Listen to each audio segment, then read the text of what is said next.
Hello everybody, hope you're all well. Welcome back to my channel. I'm back today with a loft update for you. So in today's video, I'm going to go through some of the quotes that I've had in for the loft, tell you roughly how much this is going to cost me, and also give you a little tour of the loft itself. So we're going to go up there, get in amongst all the dust and have a good look around. You're going to see how much decluttering I'm going to be needing to do in the coming weeks as well. And before we get into the video, I want to say thank you to ShopTagger for sponsoring this video. In case you haven't heard of ShopTagger before, essentially it is a shopping tool to help us save money when we're doing shopping online. So I've been eyeing up quite a few bits of decor and some furniture pieces for the loft. So as I've been doing that, I've been using ShopTagger to hopefully save me some money on some of those items. To use ShopTagger on your computer, all you need to do is download the browser button from Google Chrome.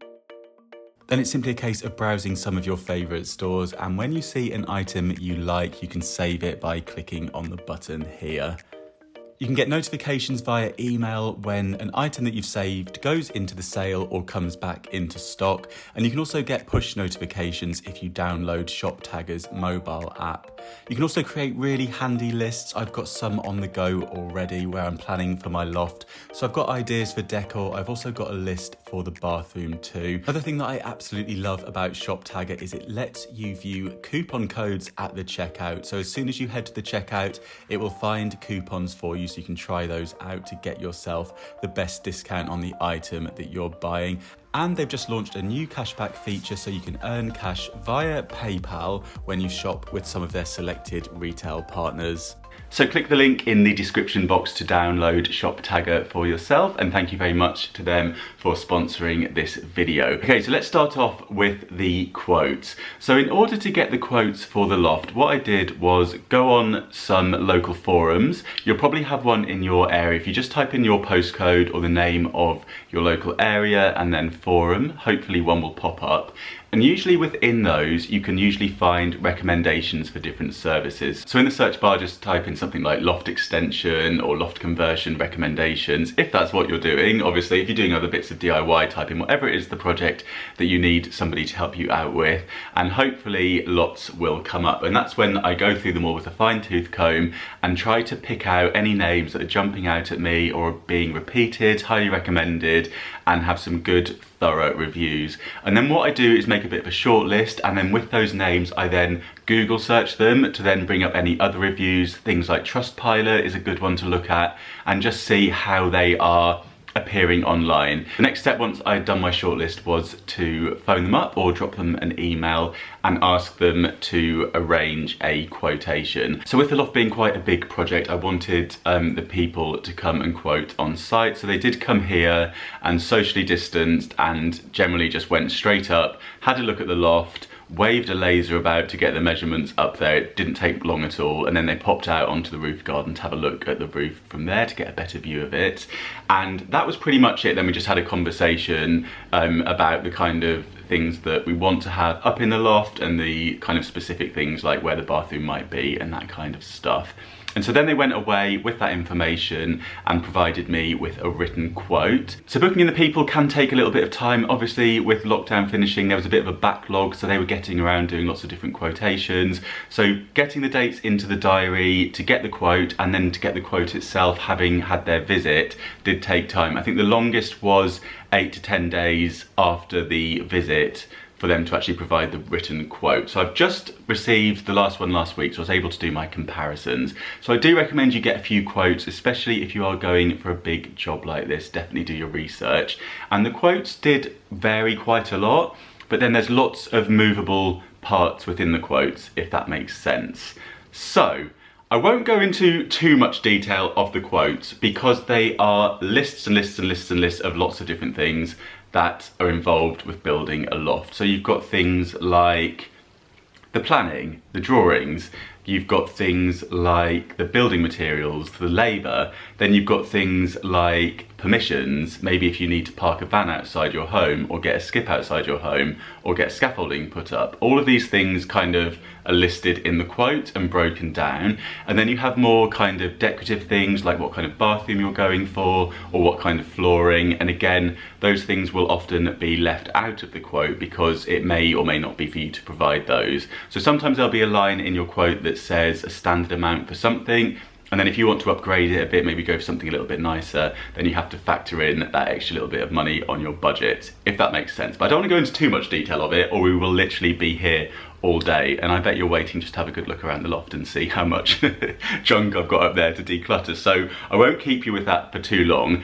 But what I can tell you is that in the end, I got 4 quotations from slightly different companies. So I got quotes from builders who are very kind of small teams, who have a team that they work with all the time, so they would be on site themselves and running the project. And I also got some from some loft companies, so companies that specialise in loft developments, extensions, basements, that kind of thing. And the prices kind of varied. Some of the quotes were more vague than others, and some were quite specific and ready to kind of move forward on. So to give you an idea of some of the prices, I had a quote for somebody to do the drawings and then for their company to quote on those drawings, and then you could get quotes based on the drawings, if that makes sense. They were quoting £3,000 for the drawings themselves, and then they were saying a loft conversion would start in the ballpark at £50,000. I was able to get a ballpark figure for them, and yeah, then able to compare the drawing cost as well to what other companies were quoting for on that. I had another quote in from another company that was for £57,000. That was broken down quite a lot, but not into too much detail. And I kind of want the details, so that wasn't one that I opted for. But to be honest with you, all of the people that I had bought in for quotes have got excellent feedback, so really it is just a case of kind of comparing the costs, how you feel with the people, and kind of what kind of, I don't know, I just go with my gut quite a lot, to be honest, with these sort of things as well. I got another quote from another loft company as well. Now, a little bit of slightly less positive feedback. I did find with one of the people that popped over, I found that they were kind of instructing me on what I wanted as opposed to kind of listening to what I had in mind. So it felt very much like a kind of one size fits all kind of service with them, which is absolutely fine if you are just wanting probably a standard loft conversion, but it did feel very much like I was kind of being told what I should have up there, as opposed to maybe it being more of a conversation and hearing my ideas first. So that kind of put me off a little bit. So at one point I think I was told to basically stop talking and let him explain. I was like, okay, right, moving on. So anyway, on to the one that I've decided to go with. Now, this was a much lower cost. It's a larger company, and they do actually work as kind of an umbrella company, and then you have a team put on your job through them. So their quote came in at 38,000 including VAT. So the others that I've just mentioned were plus VAT as well. So significantly cheaper, but obviously then I had to go through it with a fine-tooth comb to figure out anything that's missing and kind of factor in lots of those things. And there's quite a few, let me tell you. I'll just reel off a few to give you an idea of things that aren't included in the quote, so do check this part. So things like the windows, so they've quoted for kind of a standard window within it. I actually want to go for slightly different ones, top hung ideally, so I can actually stand in the window on the slopey bit of the roof. So the price on that could go up a little bit. There's things like party wall agreements that you need to set aside some budget for. Also things like council fees. So the planning can be anywhere from £300 upwards, and then also building control to sign the job off afterwards at £800 as well. Ballpark figures we're talking at the minute. Permits for skips, so that could be around £150 per time. Then you've got things like the bathroom itself, which we will need to provide on top of the quote, all the tiles and the grout and all that kind of stuff. And then things like the doorknobs. I mean, these are small details, but we've got to factor them in because all these things do add up. And then variables like whether you want a cut staircase or a closed staircase. So a cut staircase is where you can see that lovely shape on your stairs and you've got the spindles going up. A closed staircase is where it's just like a flush piece of wood and you don't get that intricate design. That's talking about £450 depending on which you go for. And then things like the tiling itself, so they charge per metre on that, so depending on how many metres of tiles we go for in the bathroom. So lots of different variables to think about too. There was one thing that jumped out on me on that quote for though, and that was that they'd quoted for the painting and decorating to do 2 undercoats followed by a top coat, with us providing the paint was coming in at £1,900.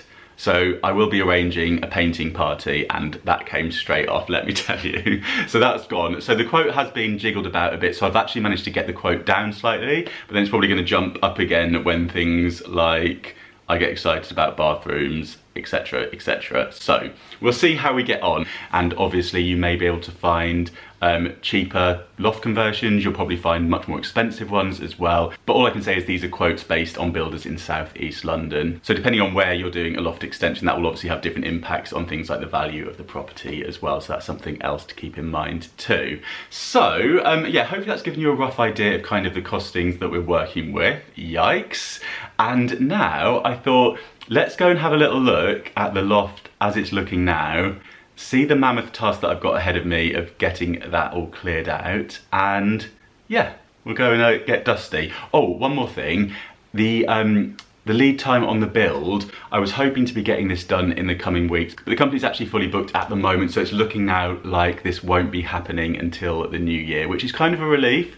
I'm quite busy at the moment, got lots of bits and bobs going on behind the scenes as well. So yeah, it's going to be a 2021 project, so that also gives me a bit of time to do a bit more research on things like the bathroom, the decor, and get all that stuff ironed out really nicely. So I'm kind of relieved that I don't feel that pressure to be kind of rushing and getting everything sorted. However, I do want to get the loft cleared out as soon as possible. So let's go and take a look at that. Okay, welcome to the loft. Excuse the dodgy lighting. I've brought one of my filming lamps up here just to kind of light the space, but it's creating some interesting shadows. So I look like I fit in up here now, I think.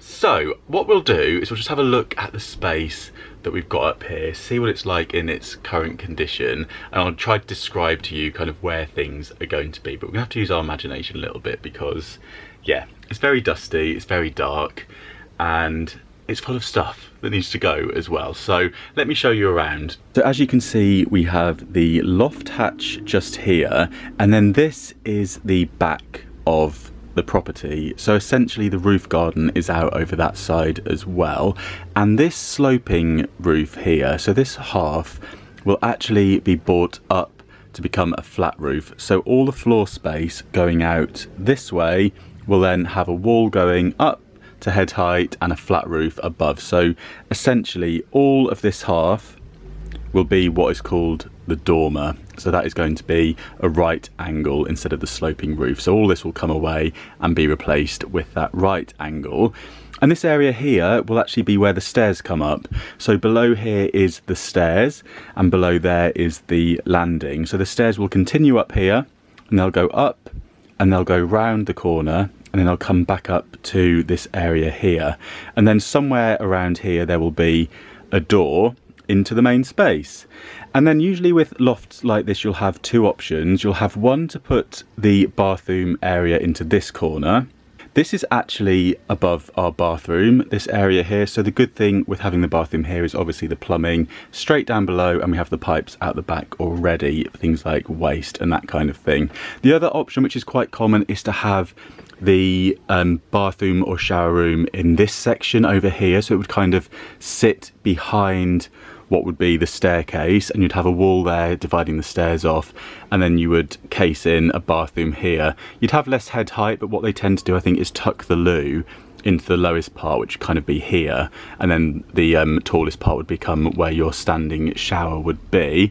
As you can see, a lot of stuff is here. We have some things from previous owners. This sign here that says Triumph has a bra for the way you are. That sign was actually here when we moved in. So there was a few bits here that have been left over. I have so much to clear out. It looks like a lot. It is a lot, but some things did go up here during lockdown as well. And then we have some day-to-day stuff, like we have things like suitcases. We have the car boot sale table for when I do the car boot sale. We have more suitcases. We have more suitcases. I need to sort out my suitcases. We have bits of furniture that I have upcycled and then decided that I don't want to be using for the time being and then may use again. So I've kind of stored them up here, but we'll need to make some decisions on some of those. Old mirrors, more suitcases. We also have a lot of Christmas decorations. And when I'm talking a lot, I do mean a lot. I have an old bookshelf here, again a piece that I love but ended up coming up to the loft when I did a bit of a jig around of different rooms. Then we have things like ladders that were bought for the loft, never got used, and loads of timber. So I do hoard timber, I'm terrible, but these are things that before we had the roof garden finished, I had some timber decking out there that I was using, and then it just kind of ended up coming up here because I thought it might come in handy for a job one day. And more suitcases, and we have things like shoe boxes here. That's actually got lots of decorating supplies in and that kind of stuff. So, oh, we also have a water tank that will need to go. Yeah, that's kind of redundant, but looks kind of grim and kind of creepy, doesn't it? So that will be going. But yeah, the plan actually is going to be to have the bathroom at the back, which will mean that this area, let me just spin you around, will all be open right the way across, so quite a wide space. Obviously we will still have the sloping roof on this side that will probably go down as far as you can see to there, and then there will be storage behind all of this area here. So hopefully anything that's remaining, any Christmas decorations, 1 or 2 suitcases, will be tucked away behind some storage there. And up here there will be 1 and then 2 lovely big windows, and hopefully we'll have a fab view looking out over that way as well. And at the back here, as I say, the stairs will be coming up, so there should be a window in that sort of landing staircase area, and then the door coming into the space. I'm not quite sure how the doors are going to work in terms of accessing the bathroom. There may be 2 doors then coming off this little landing area here, and then yeah, bathroom tucked away there, and then an open floor space with full head height. So hopefully there'll be quite a good area. All this area here will have the full head height, as you can see. So from this point onwards, that way, we've got the full height. So hopefully the bathroom won't eat into the space too much, and then we'll have quite a decent amount of full height, and then the slope going down to maybe tuck a desk into. We'll see. It kind of looks big on the footprint, and then it kind of looks quite small when you look around and you just see dust and walls and loads of stuff. But it's actually amazing quite how much floor space there is up here.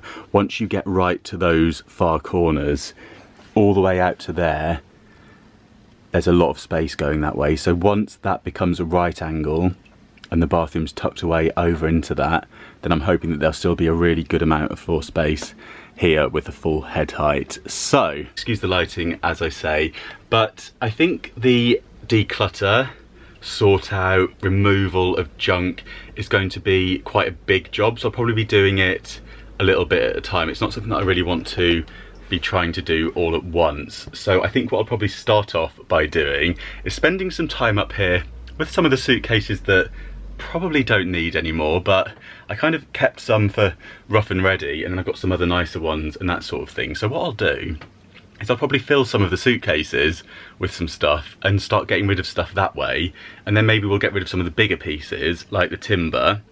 I'll figure out a way to get rid of that, or put some aside if I do think that it will be useful for any kind of building work around the house.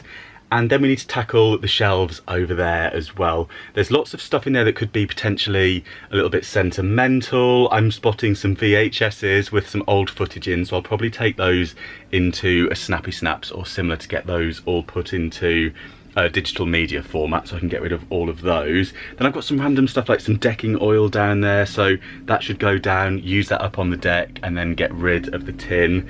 And yeah, just have a really good old clear out, and I'll be donating lots along the way. So I will document some of the decluttering, but I probably won't show you every single part of it, because I think it is going to be quite a big job and one that I'll need to keep coming back to. But I'll definitely share lots with you, and I'll share any interesting bits that I pull out along the way. And if there's any bits that I think we might end up keeping for the space as well, of course I'll show you what those are as well, if I'm going to be doing any upcycles and that sort of thing. But yeah, it's quite hot up here and quite dusty, so I'm going to head back down now. So there we go. I really hope you enjoyed this little update on the loft and a little look at the loft as well. Yeah, if you've got any ideas, of course, do feel free to share those with me. And let me know if you've got any projects going on in your home as well. No matter what size, I'm always curious to know what you're up to in your homes too. And don't forget, you can always follow me over on Instagram. It's Mr. Carrington or Mr. Carrington Home, where I'll keep you posted on what I'm up to every single day. Thank you so much for watching. Give the video a little thumbs up if you enjoyed it, and I'll see you soon. Bye.